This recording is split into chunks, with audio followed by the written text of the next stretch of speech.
Hi, it's Miss Lisa from the St. Paris Public Library. Today's Thursday STEAM activity.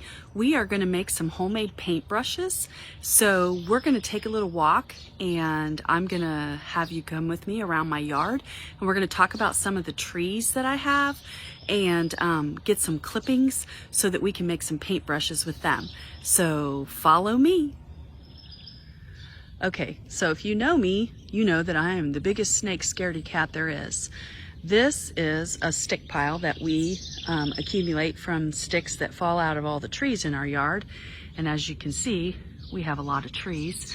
So we usually have a lot of sticks, but we try to put some of them in a pile right here. And then when it gets big enough, we light it and cook hot dogs and sit around it. So I'm gonna cut some sticks out of this pile to make the handles for my paintbrushes. So we're gonna cut some sticks out of that. All right, so this side of our property, we have mostly pine trees and we have all kinds of different kinds of pine trees. So this is where we're gonna get the majority of our supplies for the brush part of our paintbrushes. These trees right here, there are two of them. Those two trees are called aberrite trees. And we're gonna cut a couple of branches off of way on the inside where they don't produce much, because we don't want to cut off on the outside of the limbs.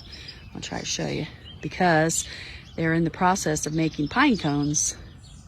So we won't cut out any of these outside limbs. We'll go to the inside of the tree and cut limbs from the inside from the aberrite trees. Now these trees are different kinds of pine trees, and I'm sorry, but I can't tell you what kind they are.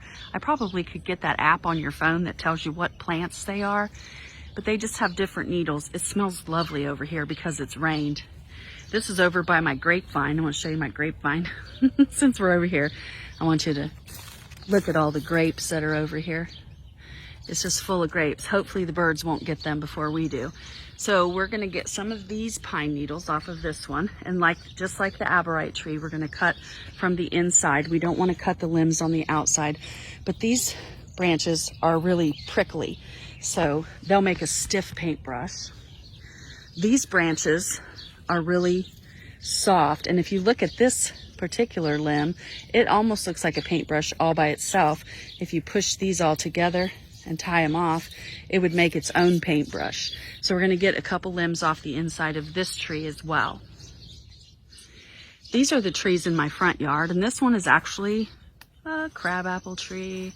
And as you can see, it's got a bunch of crab apples on it, but I'm gonna cut off these sucker limbs that are growing on the tree right here, because if you look at them, the tips of them, let me find one I haven't cut, the tops of them are very thin and they have really small sticks, and that's what I want for this one. So I'm just gonna cut off a couple sucker limbs. I don't wanna cut off a main limb on the tree because they're too big. So I'm just gonna cut the sucker limbs off of that one. This is the front part of the side yard, and as you can see, it's full of different kinds of pine trees. They're together.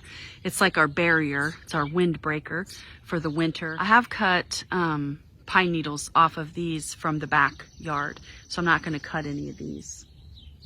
This beautiful tree right here, isn't that beautiful?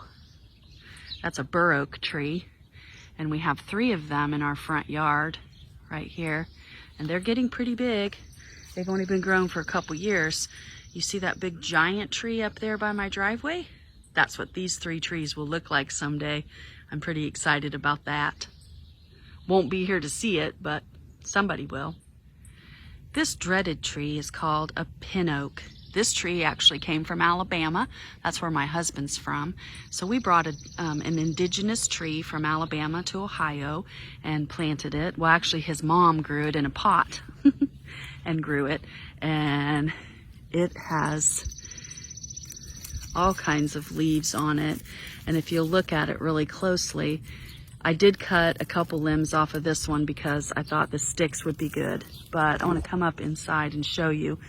In the fall, the leaves don't fall off very well. But if you look at this limb right here, see all those little limbs that it grows? It grows lots of little stick limbs. it will grab your hair and pull you off the riding lawnmower. Speaking of from experience. So I'm not too crazy about this tree because it will pull you off the lawnmower. This is a pin oak. Now this tree here was supposed to be a yellow locust. We got it from the Arbor Day Society. And like all the trees we got from the Arbor Day Society, none of them turned out to be what they were supposed to be. This one is a locust tree, but it's a thorny locust. And if you look really close to the bark, you'll see why they call it a thorny locust. It's covered in thorns. Back in the day, the Indians used to pick these thorns off and put holes in them and use them for needles. I've never actually tried to do that because I don't want to stick myself with one of those. They grow a small, thin, round leaf, and they grow these seed pods. They're pretty big, and when they dry in the fall, they turn brown and dry, and they have seeds inside of them, and you can actually shake them, and they sound like a rattlesnake. And this majestic queen right here, this is one of my favorite trees. This is one of the first trees we ever planted when we moved here about 20 some years ago. And it is a spruce tree. And I'm gonna get up close to it because it is actually called a blue spruce. Can you tell why it's called a blue spruce? Spruce trees are green, they're Christmas trees. But this tree is called a blue spruce. Can you see the blue? The tips of the tree, the new growth on this pine tree is blue, and it's a beautiful tree. It used to be small enough we used to put Christmas lights on it, but not anymore. It's just too big for that. So that's one of my favorite trees. I did cut a few branches off of it from the inside just so I could show it to you later up close. So that's a tour of the trees in my yard. So I hope you have some trees in your yard that you can cut from to make your paintbrushes. If not, then you need to go someplace where you're allowed to cut trees or branches or weeds or anything that you might want to use for a paintbrush, for the brush part of it. Because if you go to the state parks or the city parks, you are not allowed to cut things from their trails.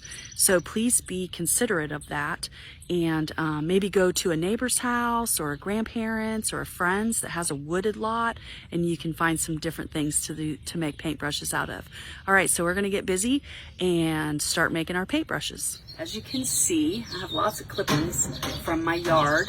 I hope you enjoyed the tour of the trees, and these are some of the clippings I got off the tree.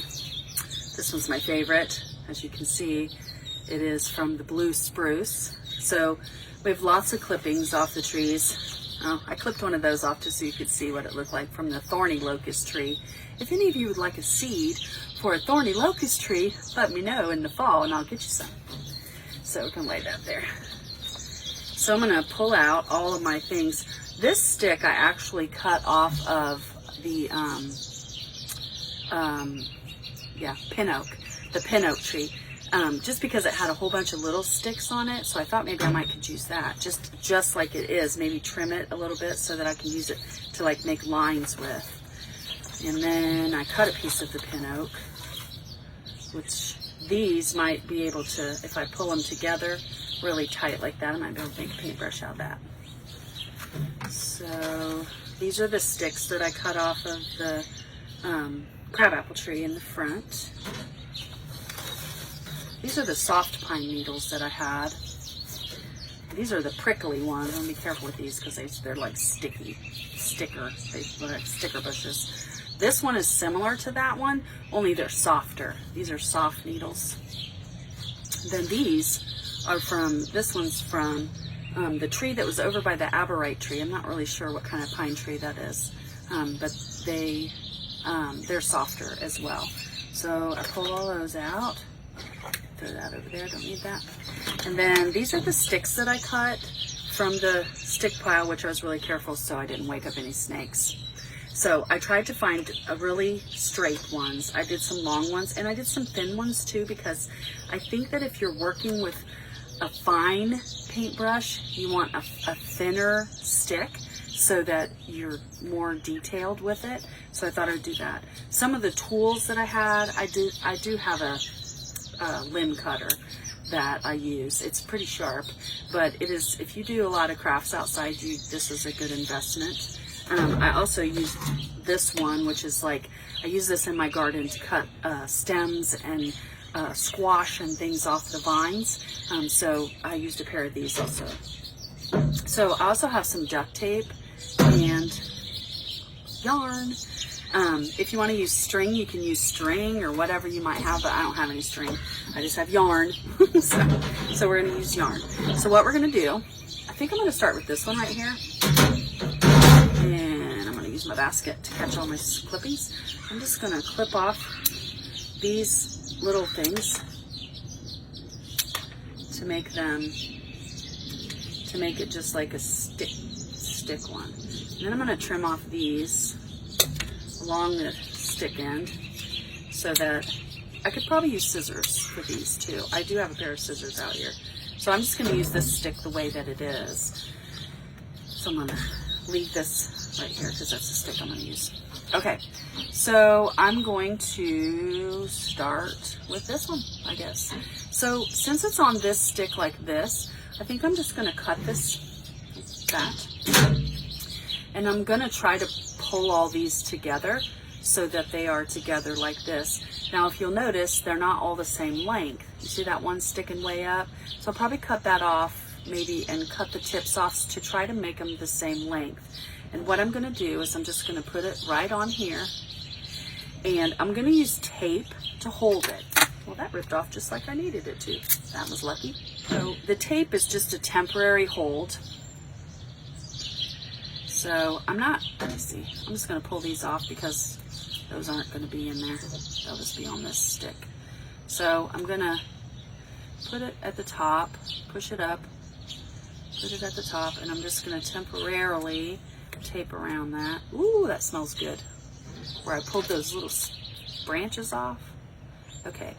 All right. So I have that. I'm going to cut that little stick off right there. Okay. So that's not enough for me. I want it to be a little bit fuller. So let's see if I can find another piece. I'm going to put some other pieces in there. I'm just going to pull the branches off. I'll lay this down. I'm just going to pull these off. Oh, they smell so good. Pull them off like this so they're like individual, because if they're all clumped together, they don't work very well.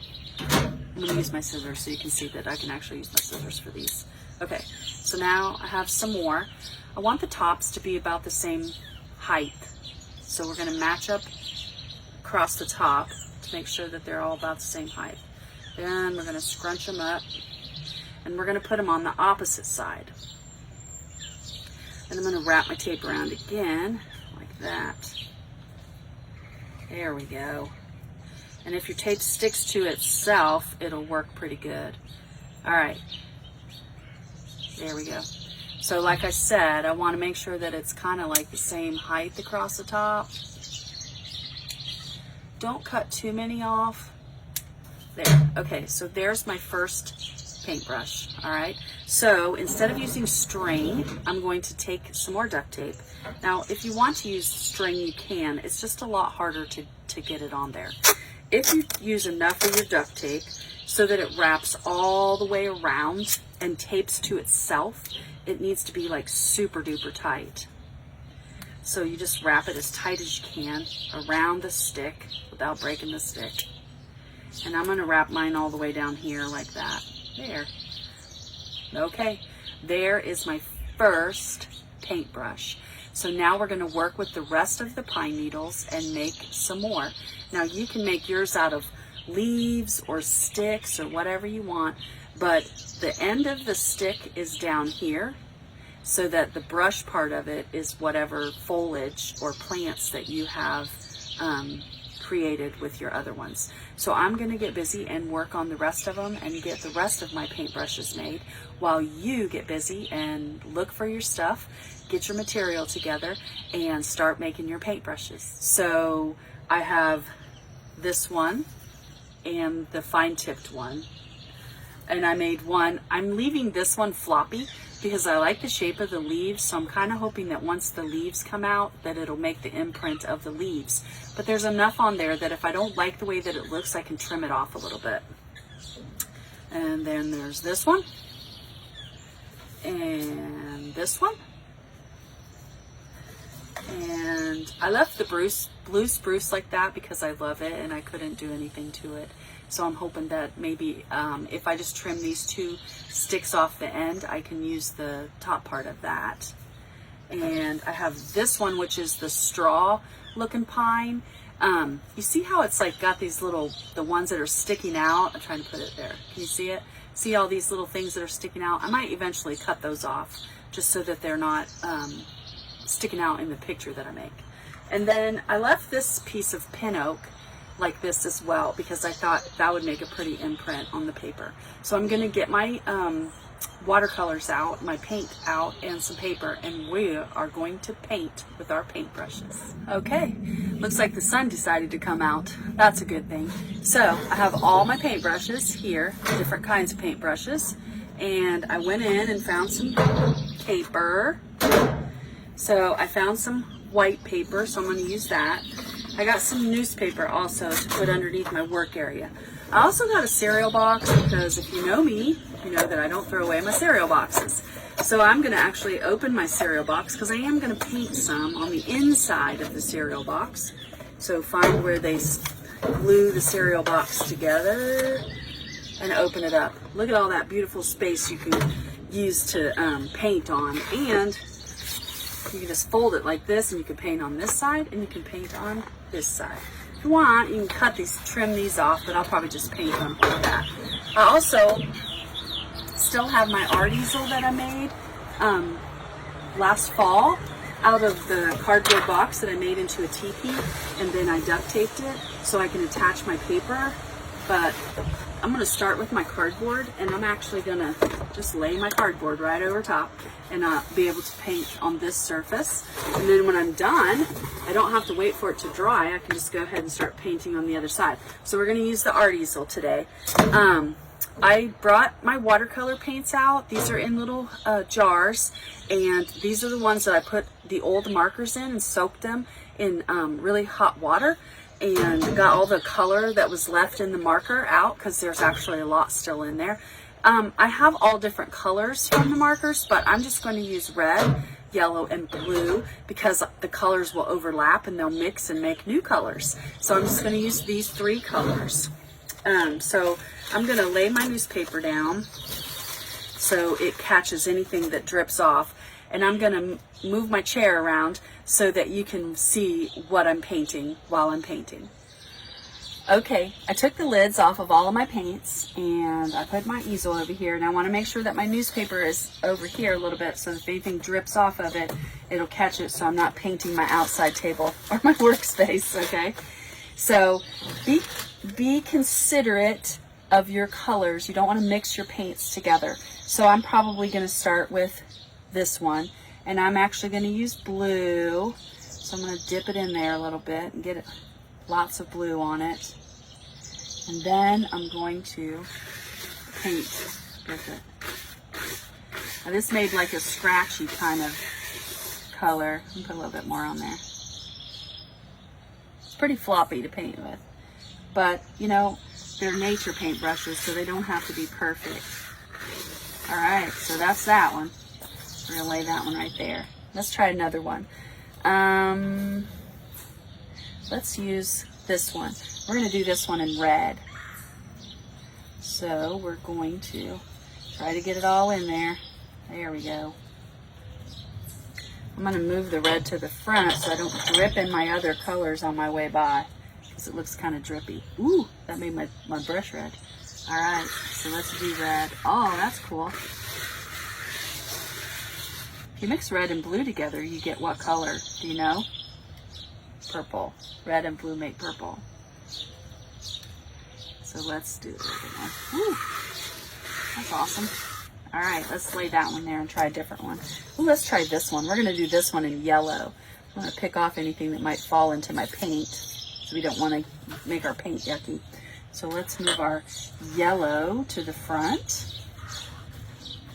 And we're going to dip our pin oak in there.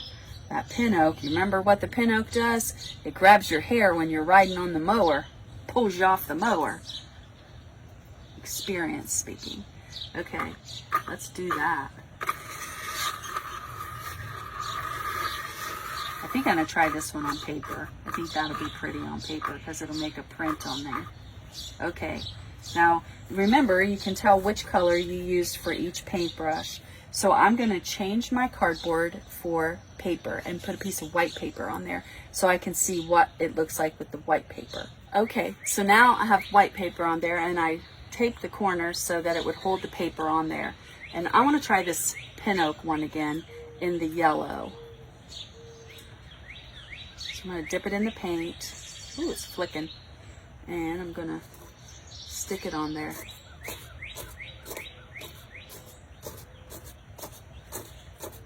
That's cool. All right, so let's try this one in the blue. See what that does. I'm going to use my hand to make it all go together. There we go. I'm going to set it in there. Now, if you use thicker paints, it'll probably be different with thicker paints, but all I have are watercolors at home. Oh, I like that one. And guess what color yellow and blue make? Green. Okay, now this one, I'm gonna pull that off. I'm gonna pull these stickers off. I want it to be like straight up. There. I don't want any weird ones sticking out the side. I want it to be like a stiffer brush. If I taped it up tighter, it would be really stiff, like a real paintbrush. But that's good enough. I'm going to try this one in red. So after they dry, you could probably go ahead and mix them into a different color if you wanted to. Oh, this one works more like a paintbrush. So that's fun. So listen, I hope you have fun today with your paintbrushes that you make. For storing, you can use them over and over until the bristles dry and fall off, I guess. You want to store them in a open container. Don't put them in an airtight container because they won't dry. Just put them in a shoebox or leave them on a piece of cardboard to dry out overnight. You could rinse them with water. Just be careful and not get your stick wet, but you could rinse your bristles in water and then they'll keep for a long time. So I hope you had fun with this activity, and please make a comment and let me know if you tried it. See you next week.